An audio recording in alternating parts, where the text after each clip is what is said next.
Boa noite. Na continuação das conversas à volta do 50º aniversário da Universidade do Minho, percorremos várias escolas, institutos, departamentos, centro de estudos, de que esta universidade, a Universidade do Minho, manifesta uma vitalidade e uma certa generosidade investigativa.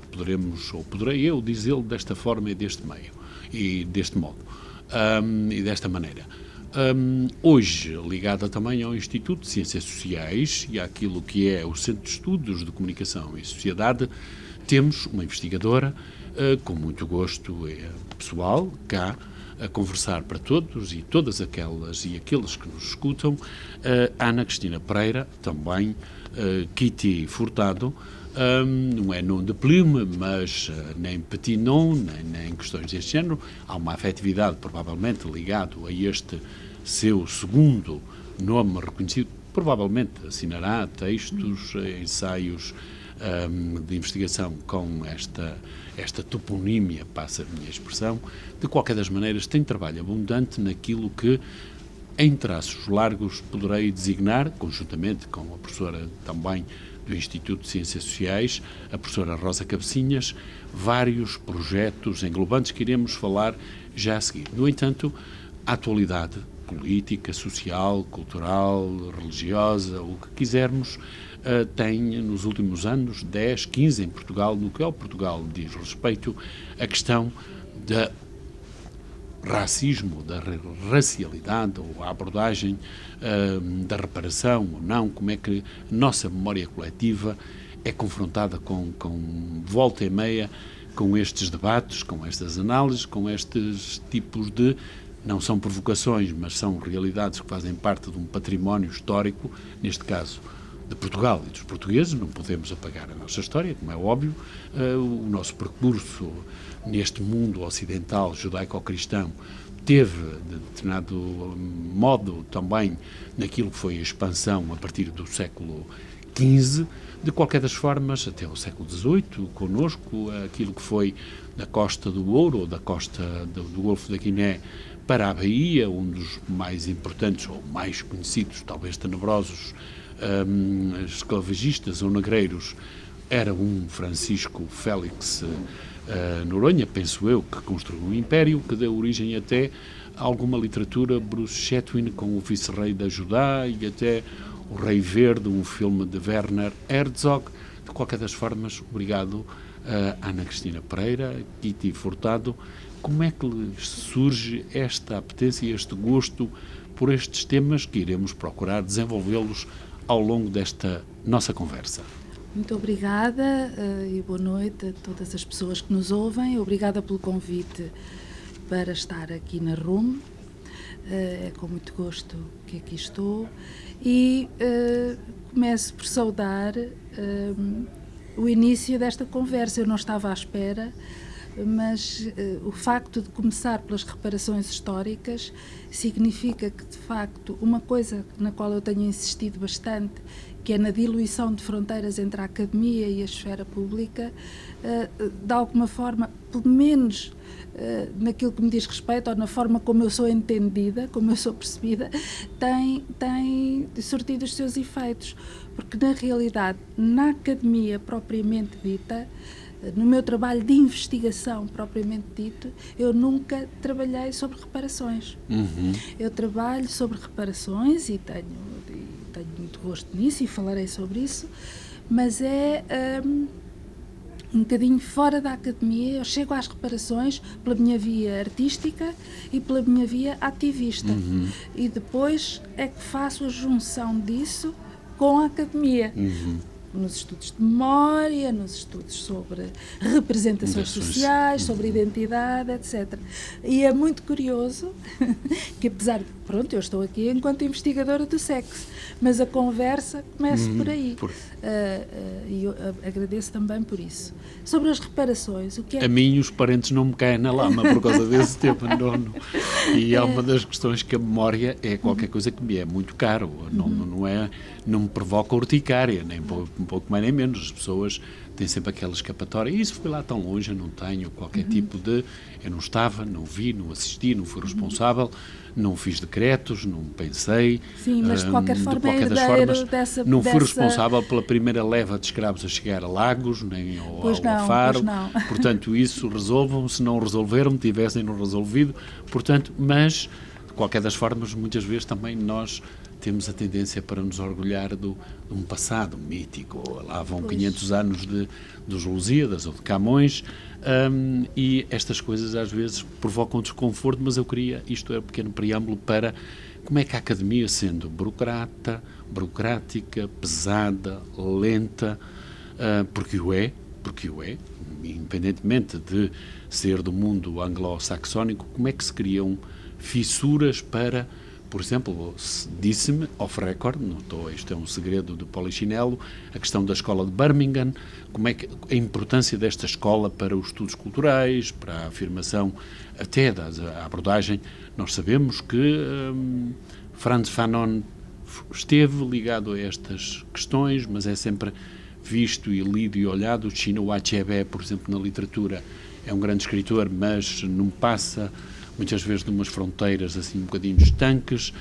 Ngugi Van Thiong'o, por exemplo, o escritor caniano, o grande escritor que tem um romance extraordinário, Pétalas de Sangue, à volta da questão do colonialismo no Quénia. Como é que estas coisas fala-se, mas depois vai haver-se, como dizia o famoso bardo, tanto ruído para nada. Se não se importa, eu ia começar por responder à pergunta que me fez anteriormente, claro. E que eu não respondi, que é o que é que se pretende com isto das reparações. Nós não pretendemos reparar o passado. Como disse muito bem, não tem culpa nenhuma dos primeiros escravocratas, nem das leis da época, nem etc. No entanto, somos todos, enquanto sociedade, herdeiros dessas políticas, desse período, dessas instituições. As instituições modernas, portuguesas, foram todas fundadas ainda, não é? No século XVIII e XIX. Concretamente as universidades. As universidades que temos foram fundadas com dinheiro escravocrata. Portanto, não é uma coisa que esteja desligada e que possamos dizer, eu não tenho culpa, não quero pensar sobre isso, foi tudo há 500 anos. Não foi nada. Algumas coisas foram há 500 anos, mas elas estão aqui, perduram naquilo a que chamamos colonialidade, do poder, do saber e do ser, e que permeia as nossas instituições e que permeia as nossas vidas. O racismo não nasceu depois de 25 de Abril, nem nasceu por causa da independência das colónias. O racismo é fundador, é um eixo estruturante da nossa sociedade, desde essa época dos descobrimentos. Portanto, é preciso realmente olhar para a história, olhar para os aspectos da história que foram invisibilizados, para precisamente não termos só orgulho. Não temos nada contra o orgulho, é preciso orgulhar-nos das coisas que foram bem feitas e das coisas que nos constituem e que são bonitas e que queremos preservar. Mas é preciso também perceber que tudo isso está montado numa história oculta ou ocultada de sofrimento, de abuso, de roubo, de expoliação, etc, etc, etc. E que essas diferenças sociais se mantêm ainda hoje. Não é? E que a naturalização do racismo, da superioridade do homem branco, enfim, de muitas ideias que estão naturalizadas em nós também. É preciso um grande trabalho de desconstrução, de autorreparação, não é? Vêm de algum lado e vêm dessa altura.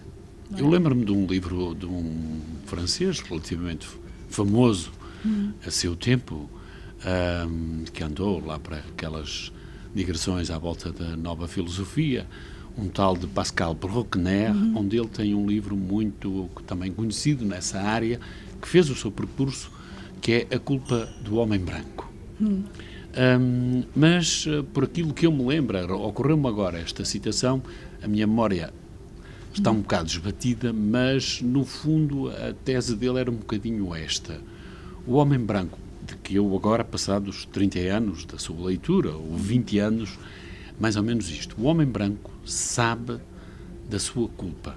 O homem branco, ou do seu papel, porque aquilo também é um bocadinho freudiano, aquelas questões que eram muito típicas de algum pós-estruturalismo francês e dessas questões, e ele também diz mais ou menos isto: o homem branco sabe disto, mas tenta sempre arquitetar um discurso retórico onde esta culpa do homem branco acaba por, se calhar, ser distribuída por todos os intervenientes, inclusive, diz o homem branco, com a pobre criatura que foi mandada lá nos porões das naus, para a Bahia, para a Jamaica, para o sul dos Estados Unidos. Não é pobre criatura, Sim, são pessoas. Dizer, isto são é, pessoas, claro, somos claro. pessoas. Isto estou a dizer o que ele diz. Que ele diz. Pronto. Sim, é claro que o homem branco sabe. Porque eles é também claro que as da pessoas, Guadalupe, quando e não sei invadem, quê. Pois, é claro. claro que as pessoas, quando invadem, sabem que estão a invadir, por Claro, amor de Deus, claro. sempre souberam. E também sempre souberam encapotar esse discurso num discurso de vamos civilizar, vamos levar a fé, vamos sempre levar. Nunca vamos buscar nada. Pois, Não é? sempre Vamos sempre porque somos muito boas pessoas e vamos. um certo vamos paternalismo cultural ou uma algo. certa autojustificação, não é? Porque é preciso legitimar o poder e o exercício do poder. Claro, Mesmo que isso seja a não há coisa poder mais nunca não mais tenha. horrorosa que se está a fazer, tem que se justificar com altos valores patrióticos e civilizacionais e etc. Principalmente esses. Pronto. Os civilizacionais. Portanto, sim, é verdade. Mas as pessoas, depois, com o tempo, são realmente convencidas, e há muita gente ainda convencida na nossa sociedade, de que não temos nada a ver com isso. Não temos nada a ver com isso. Curiosamente, estas mesmas pessoas podem sentir um grande orgulho na sua história. Então, temos ou não temos alguma coisa a ver com isso? Não é? Se queremos sentir orgulho, e podemos sentir orgulho, também podemos questionar. Claro. Percebo. Também há o outro lado. Nós só queremos, no fundo, o que é a reparação histórica ao nível da educação, dos manuais, da revisão da história. A esse nível é só acrescentar camadas, complexificar o que se diz, não é? Trazer as histórias que foram invisibilizadas. E o mesmo acontece depois no espaço público, não é? Há pessoas que defendem mesmo que determinadas estátuas devem ir abaixo. Claro. Eventualmente, algumas estátuas que são ofensivas devem ir abaixo. Eu concordo. Mas eu pessoalmente, não estou a falar em nome de nenhum movimento, eu pessoalmente não sou a favor do branqueamento ou da higienização do espaço público ou do passado. Eu acho que as estátuas más, as coisas más, devem permanecer, devem ser vistas, ressignificadas, explicadas, mas não sou muito a favor do bota abaixo. Porque depois o passado também parece que foi tudo bom. Diluído, não é? Quer dizer, faz assim uma espécie de uma vernização à história e fica toda muito bonita e muito... O que é que eu defendo? Defendo que além dessas, têm que haver outras, não é? E no caso, portanto, temos que complexificar. O espaço público tem que mostrar como a nossa sociedade e a nossa história é complexa e feita de momentos bons, de momentos maus, de momentos que nos devem fazer refletir para não se repetirem, de momentos que nos enchem de orgulho. Não é? Tem que haver o sim, o não e o mas também. Sim. Não é? No caso, andamos há alguns anos a lutar para que se faça um movimento, um monumento às pessoas escravizadas em Lisboa. O projeto foi aprovado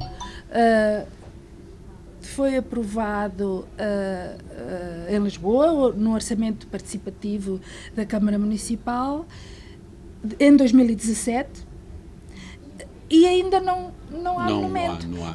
Umas horas por uma coisa, outras horas por outra, aquilo. e agora é porque Há sempre pretexto. Há sempre um pretexto qualquer para que não se faça assim, um bocadinho pífio, um bocado pífio e manhoso. Que foi votado pelas pessoas. Claro. Não é assim tão claro. O processo que a JAS, a Associação de Afrodescendentes, fez é que foi muito participativo, de facto. Eles não só submeteram o projeto à Câmara, como envolveram a comunidade lisboeta, neste caso, nesta decisão. E depois foi escolhido um artista afrodescendente, que foi também votado, havia outros projetos na competição, um processo em si muito bonito, muito democrático, muito antirracista e muito decolonial.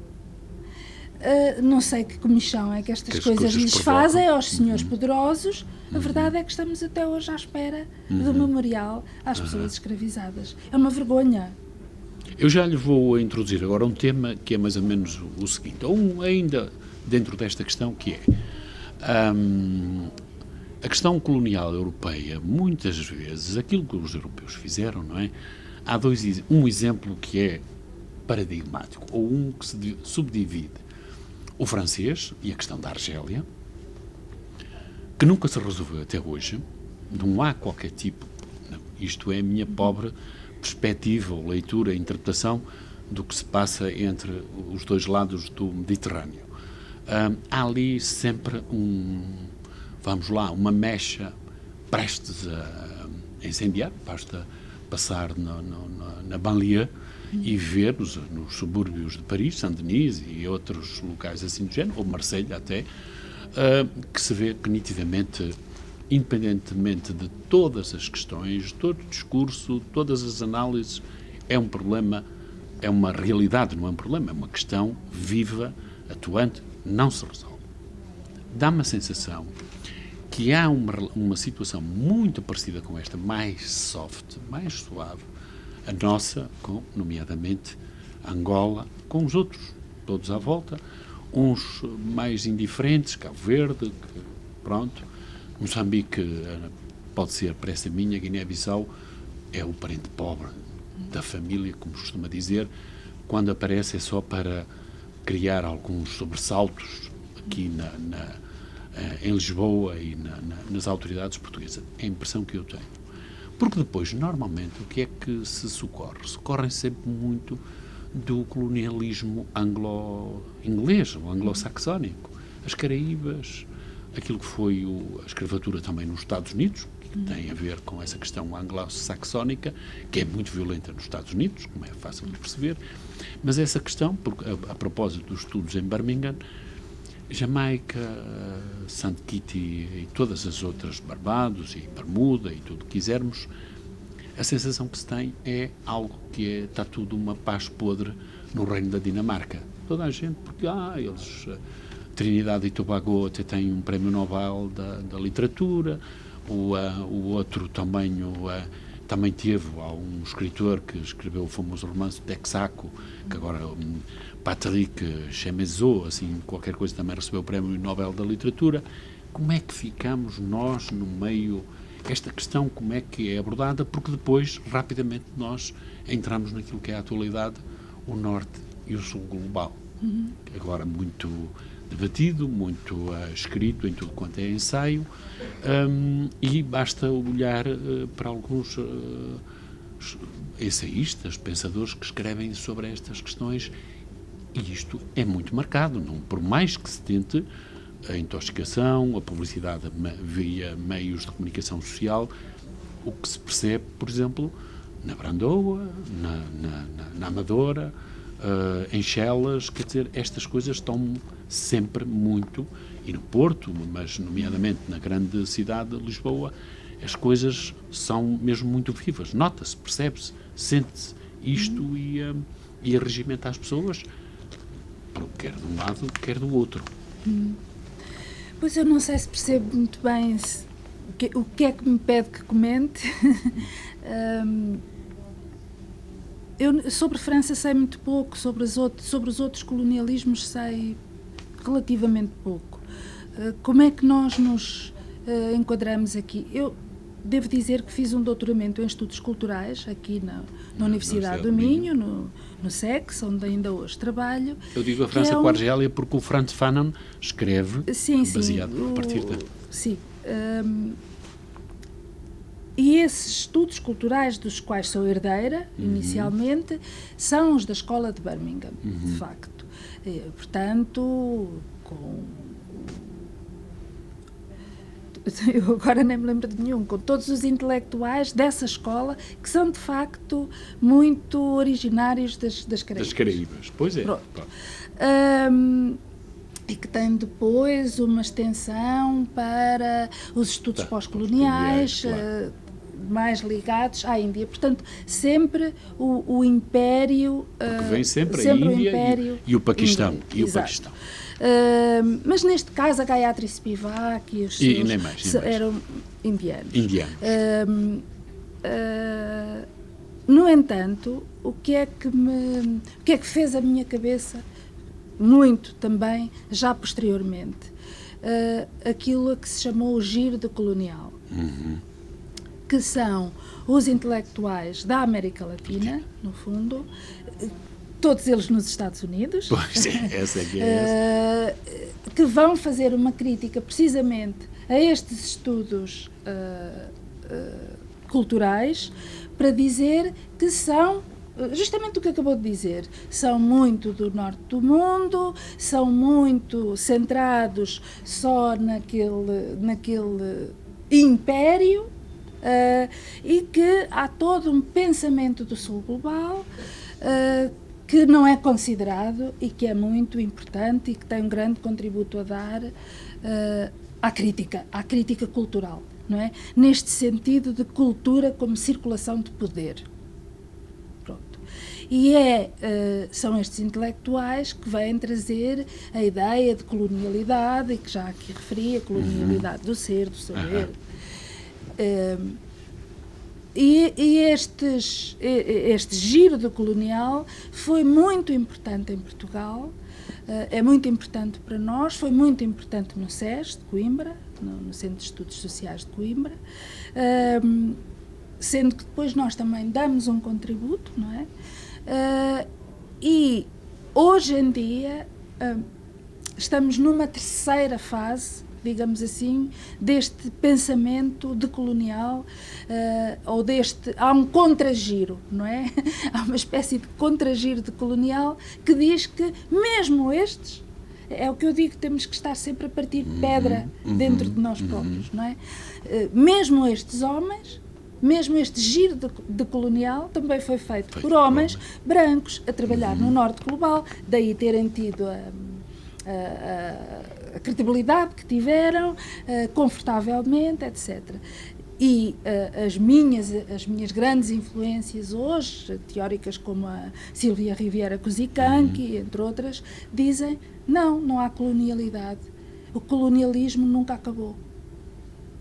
Nós continuamos a ser exportadores de matéria-prima para o primeiro mundo.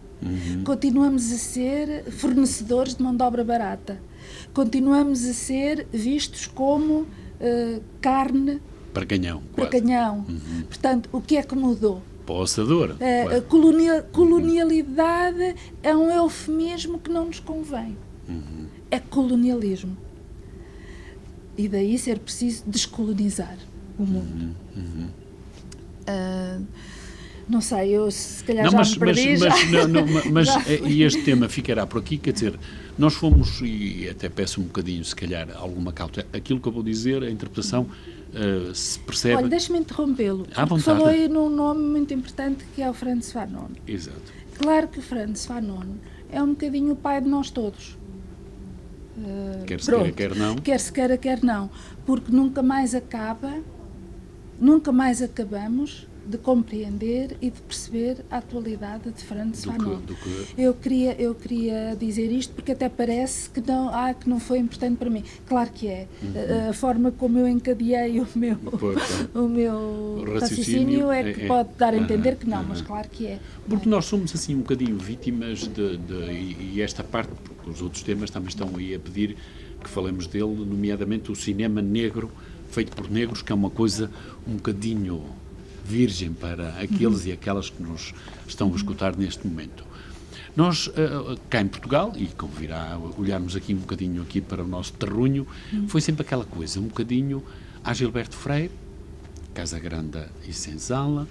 Depois também houve aqueles trabalhos assim do Instituto de Ciências Sociais e Políticas, do professor Adriano Moreira, os estudos do ultramar, criar aquela elite administrativa que ia doutrinada da Junqueira ou algures por ali para Angola e Moçambique, nomeadamente, que produz um teórico ou um pensador, ou o professor Mesquitela Lima, que tentou, à sua maneira, desenvolver e compreender, mas se calhar, pelo menos para mim, é muito mais interessante o papel feito por dois nomes da literatura que eu considero importantes. Um é óbvio, que é Luandino Vieira, portanto, porque ele cortou com Santarém, ou Vila Nova de Orém, e começou Luanda a escrever como o Mosec, e tanto é, esteve preso, e fica aqui a homenagem, no Tarrafal, e deu aquilo que deu, com a Sociedade Portuguesa de Escritores, vandalizada pela Legião Portuguesa e outros sicários que serviam a ditadura do 24 de Abril. E também uma pessoa que hoje está um bocado esquecida por causa do cinema, aqui a ponte, eu penso, julgo estar a falar corretamente, Rui Duarte de Carvalho, antropólogo no sul de Moçambique, que também fez alguns filmes, realizou alguns filmes sobre estas questões. Até que ponto é que este arco poderá servir de exemplo para percebermos a evolução do próprio pensamento nosso cá, os estudos culturais, que, na Universidade do Minho, em Coimbra, no Centro de Estudos Sociais e até em Lisboa, provavelmente, e no Porto, como é que este arco temporal em que chega a homens desta envergadura, importantes, que eu considero importantes, nomeadamente Rui Duarte de Carvalho e até o Luandino Vieira, como é que estas coisas evoluíram para dizer se acredita na boa vontade e no empenho dos pensadores, dos estudiosos, porque as coisas parece que andam e, como dizia o outro, pero si muove, mas não se nota assim lá grande coisa que ela está a mover. Pois não. Não, houve um fenómeno, já agora que fala no arco temporal, houve um fenómeno que é uma criação lusotropical, digamos assim, é debaixo dessa filosofia. Houve essa ideia do lusotropicalismo. Que se chamou é? a Casa do Império, não é? Pois sim, E aí claro. sim, nasceram mentes. Amílcar Cabral, que agora Amílcar Cabral, entre outros, não é? Marcelino dos Santos e outros. E os nomes das independências claro. africanas e nomes que, ao nível da filosofia, não é? Do pensamento crítico sobre a realidade, fazem a minha cabeça ainda hoje. E as nossas cabeças ainda hoje. E os centros irmãos, de estudo... Talvez Pinto de Andrade também por lá passaram. Pinto de Andrade, claro, obviamente. Claro. E o que é curioso e que vai ao encontro, no fundo, do que estava a dizer, é que esta geração nasce dentro ainda do Império e de uma lógica imperial. Saiu-lhes o tiro pela culatra, digamos assim, não é? Eles queriam formar pessoas ao serviço do Império e que servissem de ponte com o resto da população africana. Pelo menos amansadas o suficiente para... E o que para... eles fizeram foi uma geração de revolucionários, não é? Porque é assim. Porque é a vida. É a vida.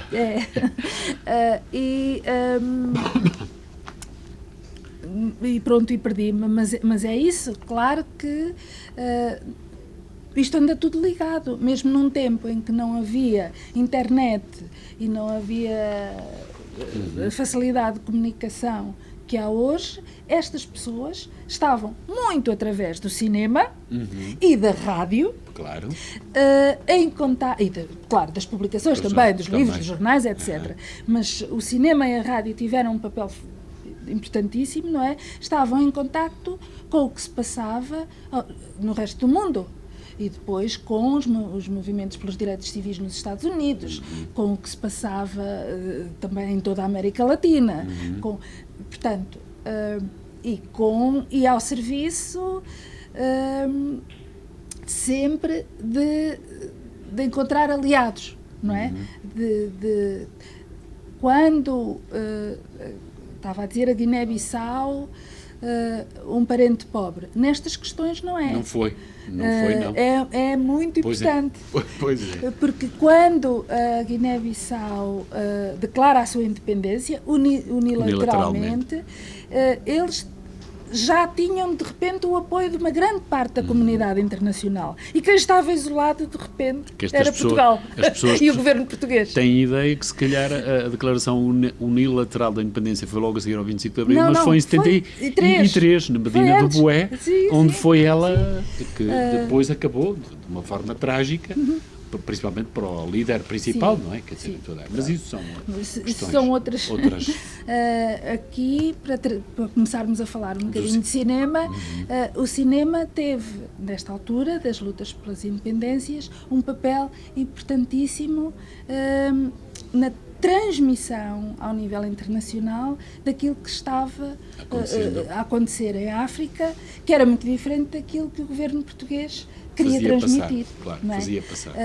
E assim, através do cinema e da rádio também, é que foi-se conseguindo ter cada vez mais aliados, porque este cinema era um cinema de propaganda.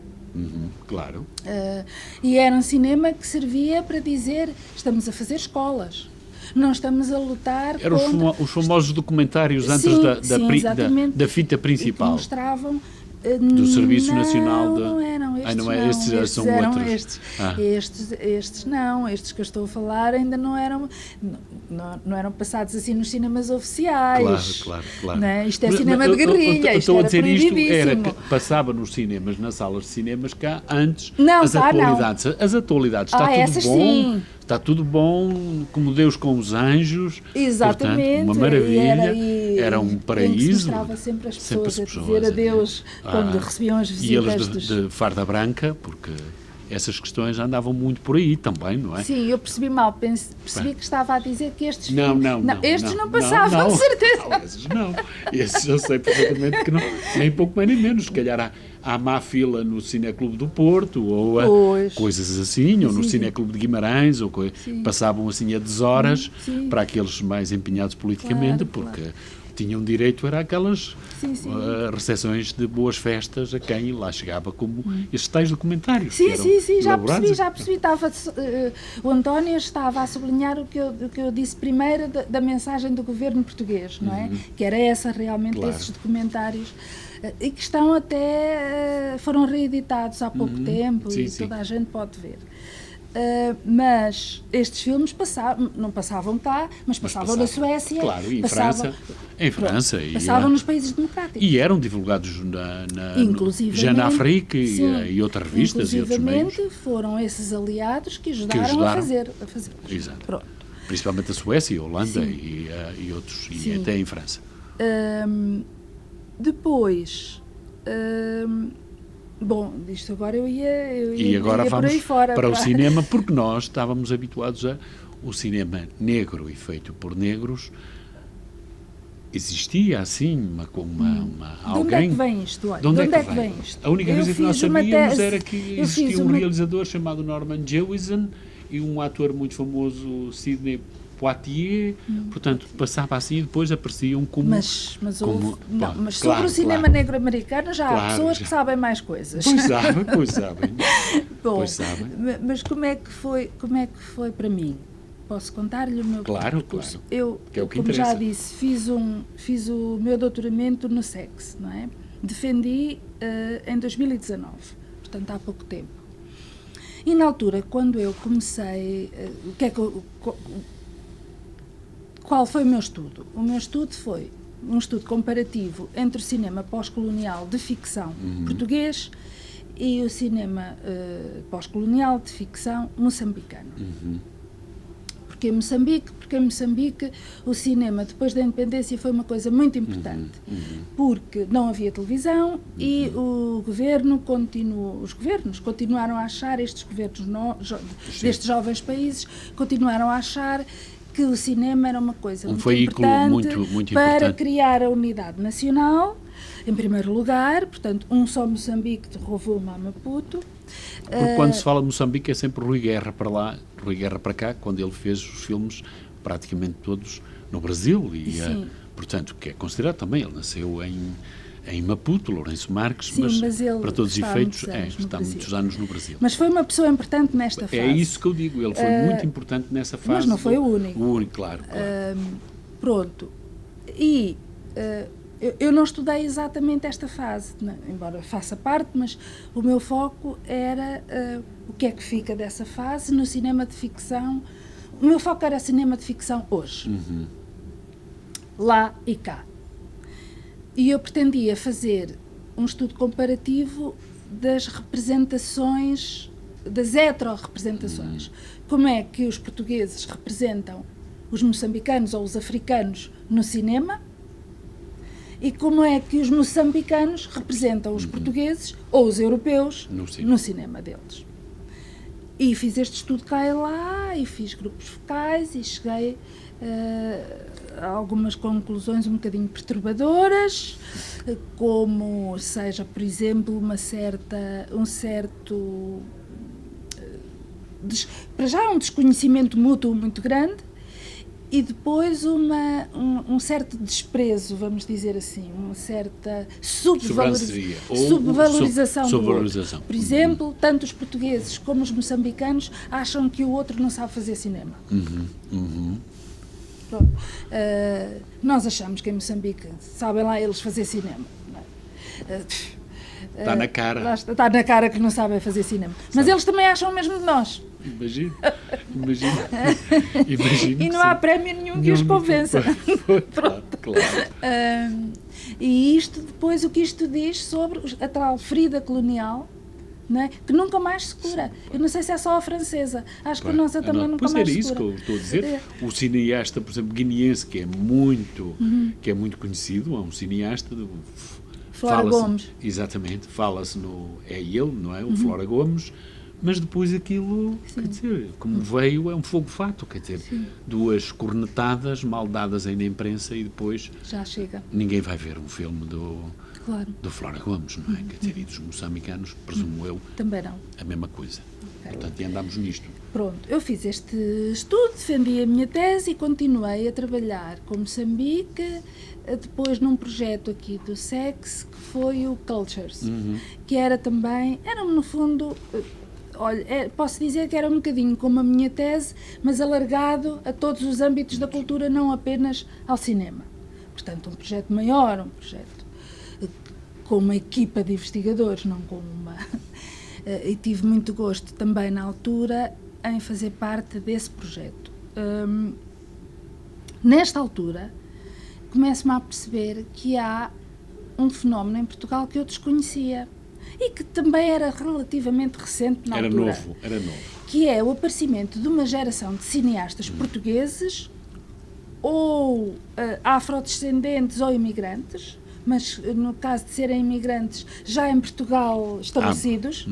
Com a vida feita, praticamente a andar. A maioria deles afrodescendentes, luso-afrodescendentes, que fazem cinema e que já não estão naquelas posições de ser a atriz que vai fazer um papel criada ou vai representar a África. Aqueles estereótipos. Pronto. Que já não, são realizadores e realizadoras. E que têm já uma produção suficiente para ser, por exemplo, alvo de mostras de cinema. Mostra de cinema negro da Cova da Moura. Ou mostra de cinema negro no âmbito da MICAR, que é uma mostra de cinema antirracista, não só negro. E eu comecei-me a perceber que este cinema existe e que este cinema tem, portanto, gera Está estabelecido, há um circuito... Gera circuitos próprios, claro. circuitos de produção e circuitos de divulgação, e de projeção, troca depois experiências. Crítica, claro. Enfim. E isto começou-me a interessar muito, obviamente, pelo que este fenómeno representa, e depois querer saber qual é o discurso aqui, o que é que este cinema diz. Se podemos pensar que isto é um género, se não,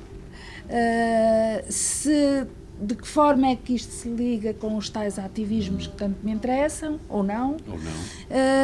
E acabei por fazer um projeto individual ao concurso de estímulo ao emprego científico individual, que acabei por ganhar este ano, e é este o projeto individual, o meu projeto de coração, digamos assim, que eu estou a desenvolver neste momento e que se chama Black Gaze. Isso. Black Gaze, porquê? Porquê gaze? Porque gaze não é exatamente o mesmo que olhar. Eu não consigo traduzir gaze em português. Se alguém dos que nos estão a ouvir souber, eu aceito ajudas. Porque gaze, enfim, há uma metáfora do gaze, que é o panóptico do Foucault. E do famoso Jeremy Bentham também. Essa noção do panóptico vem do Bentham e depois o Foucault com a sua, vamos lá, o desenvolvimento, que é aquele que olha e vê tudo e ninguém o vê. Sim, o gaze implica essa relação de poder. E tem um poder, sabe-se que existe um poder, quem é dominado sabe que há um poder, mas não o vê. Não o vê, não tem influência sobre ele. Exatamente. E todo o gaze... Não muda o curso da história. Não. Todo o gaze, toda a visualidade vigente é white gaze. Pois é isso. E é esse white gaze que está naturalizado, que nós entendemos como a única visualidade possível. Não é? Quando dizemos há aspectos da história que nunca foram contados, parece que estamos a falar de histórias da carochinha, não é? Este filme, este cinema subverte esse olhar, não é? Quem está na posse da câmara, na posse do olhar, é aquele que normalmente foi olhado, aquele que normalmente foi caracterizado por outros, não é? E, portanto, este black gaze é em si subversivo. Porque traz uma coisa que uma autora muito importante para mim, a Bell Hooks, se chama oppositional gaze, não é? Que seria em português um olhar oposicional, que é um olhar, segundo ela, que as mulheres, entra aqui o feminismo, e muitas destas autoras do black gaze são mulheres. Este oppositional gaze é um olhar que as mulheres desenvolvem, sobretudo as mulheres negras, e que o desenvolvem justamente por não se sentirem representadas e por não se sentirem mesmo quando estão representadas, não estão representadas com justiça, com verdade, e portanto desenvolvem um olhar de oposição, de questionamento, que nos acompanha desde muito tenra idade, não é? E este oppositional gaze eu penso que é muito presente no cinema negro português também anda por lá, seja de Montabrião ou da Cova da Moura ou seja de onde for, de onde for, porque aí voltamos um bocadinho também àquela ideia do francês, do Pascal Bruckner, que é a inversão desse paradigma que ele analisou há muitos anos. Esse black gaze, no sentido só é possível isso existir se há uma consciência, como ator participativo numa dinâmica social, política, o que quisermos, ideológica, por parte destes atores que fazem filmes e também são atores da vidinha de todos os dias.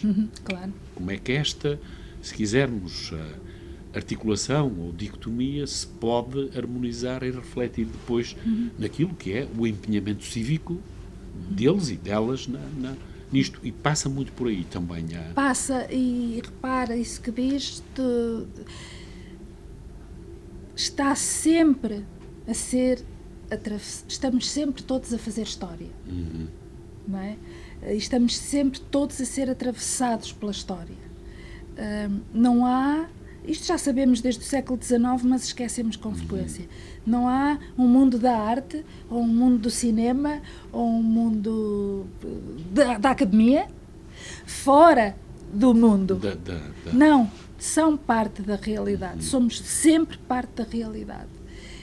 E no caso deste cinema, deste Black Gaze, deste cinema negro português, ou em Portugal, o Império e a memória do Império e as consequências do Império estão todas aqui, nomeadamente na constituição deste grupo que faz cinema.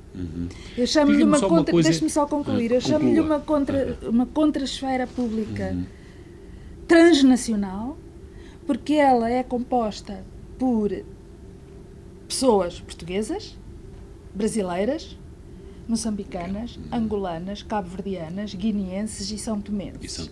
Agora diga-me, que rota é esta? Sim. Não é? E esta rota, esta comunicação é feita com projetos de vida e de ressignificação. Este triângulo é fácil de ver onde está. Exato. E de ressignificação, não só do passado, mas do futuro, do que queremos enquanto sociedade para o futuro. Portanto, eu penso que a grande potência do cinema português está aqui. São estas pessoas que têm realmente histórias novas para contar, coisas novas para dizer, que ainda não foram ditas. Haja financiamento, haja também formação, que também é sempre precisa. É fundamental. E venham as produtoras. Sem isso também... Sim, profissionalizadas. As ideias acabam por... A grande força do cinema português, que eu vejo assim a acontecer neste momento, está aqui no cinema negro.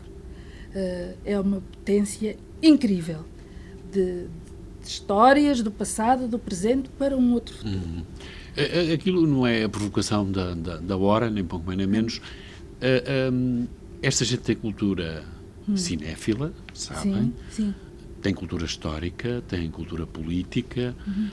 Até que ponto, por exemplo, um filme como Schmidt funciona como um acicatar de uma renovação criativa do mesmo cinema que eles gostam e querem fazer?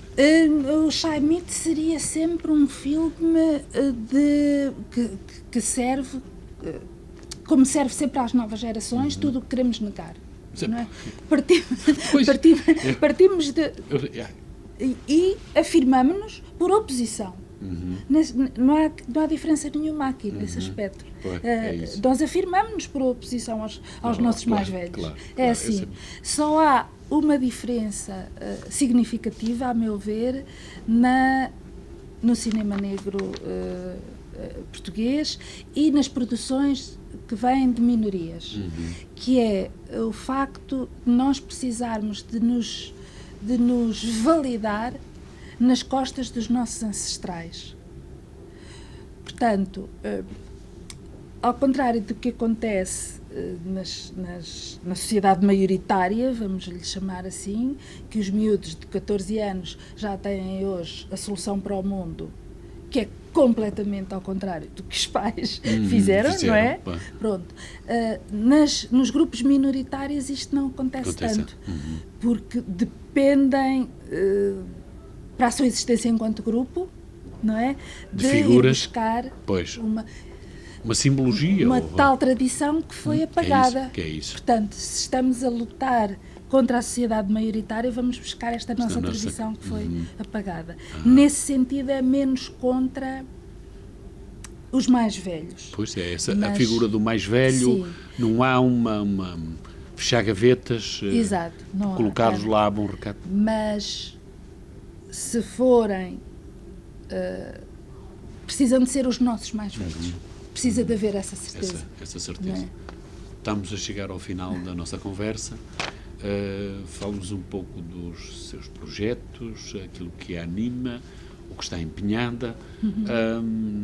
Portanto, é visível para quem está a acompanhar esta conversa que o empenhamento é generoso, da Ana Cristina Pereira, mas o que é isto também o projeto que tem aqui Migra Media Act, estas questões à volta Esse projeto é um projeto, o nome é um projeto sobre migrações, ativismos e média, não é? É um projeto liderado precisamente pela professora Rosa Cabecinhas, que já tinha mencionado, que foi minha orientadora de doutoramento e que nunca me deixou cair, a quem eu agradeço imenso, porque me tem convidado para as aventuras dela também, aventuras científicas. Achei um achado muito criativo, abrir os gomos do tempo do cinema. Sim, fomos essa frase, abrir os gomos do tempo, é uma frase de um poema de Miyakoto. Era aí que eu queria chegar. Do cinema moçambicano, não é? Pois o subtítulo é Conversas sobre Cinema em Moçambique. Foi um livro que realmente eu fiz com a professora Rosa e que é, no fundo, não é um pós-doutoramento nem nada disso, mas é aquelas coisas que se fazem durante o processo de investigação doutoral e que depois não cabem na tese. E ficam ali em pousio até. E aquelas entrevistas todas realmente não couberam na tese, embora tenha usado alguma informação, mas depois deram aquele livro que eu acho que é muito interessante para qualquer pessoa que se interesse por cinema, não só em Moçambique, também em África, e um bocadinho sobre aquele período, porque é a história de cinema em Moçambique contada por quem o fez, contada na primeira pessoa, por quem viveu aquele período todo, desde que o Samora Machel abriu, e foi o primeiro ato público dele, o primeiro instituto público fundado, aberto depois da independência, e foi o Instituto de Cinema, quer dizer, isto diz muito. E toda aquela assim, aquele movimento enorme de cinema que havia ali, Jean-Luc Godard, toda a gente lá esteve, não é? E de Cuba e do Brasil, pronto. E houve uma revista de cinema em Portugal, a Cinema Novo, que deu grande destaque a esse tipo de cinematografias, por acaso, lembra-me bem, era do Porto, uma revista excelente, muito aberta a esse tipo de cinematografias, de linguagens de cinema. Lembro-me, ocorreu-me agora. Sim. E, portanto, que depois fizeram outro percurso, não é? Como é óbvio. Pronto, mas eu ia falar do Migra Media Act. O Migra Media Act é muito mais recente, é um projeto que teve início em 22, creio, sim. Ainda está a decorrer e pretende precisamente continuar os nossos estudos sobre migrações, sobre ativismos. Esta parte é relativamente recente, eu estou a coordenar esta linha de investigação. O que é que pretendemos perceber nos ativismos? Pretendemos perceber nestes ativismos de background migrante, digamos assim, sejam antirracistas, sejam pelos direitos dos imigrantes propriamente ditos, etc. Também os feminismos, pronto. Há ativismos aqui de uma forma bastante alargada, mas muito focados nas questões da raça. Como é que eles se têm desenvolvido agora no século XXI? Porque apesar de termos consciência que há coisas que vêm de longe, não é? Como as reparações, a verdade é que houve este século já até na segunda década, uma grande explosão ativista, não é? Estas coisas começaram a ter outra visibilidade mediática, outra representatividade nos diferentes fóruns. E nós queremos perceber, no fundo, esse fenómeno, sendo que, ao mesmo tempo, o projeto propõe-se participar dele. E é esta a grande beleza deste tipo de proposta, que é a proposta de uma academia que não é neutra, nem pretende ser neutra, pretende contribuir para a mudança social e para uma sociedade melhor, mais justa, mais livre, mais feliz. No fundo, provocar alguns movimentos, no bom sentido, tectónicos no pensamento e na criatividade. Sim. Um bocadinho por aí. em meu nome e em nome dos e das ouvintes da Rádio Universitária do Minho e do programa Livros com Rumo e também da Universidade do Minho, no seu 50º aniversário, agradecer esta conversa entusiasmante com a professora Ana Cristina Pereira Quiti Furtado. Muito obrigado. Obrigada eu. Boa noite.